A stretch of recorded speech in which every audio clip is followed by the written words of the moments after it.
خدا کے سب ہتھیار۔ غرض خداوند میں اور اس کی قدرت کے زور میں مضبوط بنو۔ خدا کے سب ہتھیار باندھ لو تاکہ تم ابلیس کے منصوبوں کے مقابلے میں قائم رہ سکو، کیونکہ ہمیں خون اور گوشت سے کشتی نہیں کرنا ہے، بلکہ حکومت والوں اور اختیار والوں اور اس دنیا کی تاریکی کے حاکموں اور شرارت کی ان روحانی فوجوں سے جو آسمانی مقاموں میں ہیں۔ اس واسطے تم خدا کے سب ہتھیار باندھ لو تاکہ برے دن میں مقابلہ کر سکو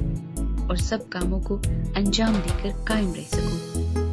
بس سچائی سے اپنی کمر کس کر اور راست بازی کا بختر لگا کر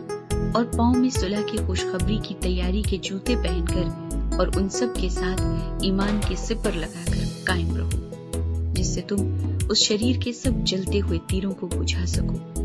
اور نجات کا خود اور روح کی تلوار جو خدا کا کلام ہے لے لو، اور ہر وقت اور ہر طرح سے روح میں دعا اور منت کرتے رہو، اور اسی غرض سے جاگتے رہو کہ سب مقدسوں کے واسطے بلا ناغہ دعا کیا کرو۔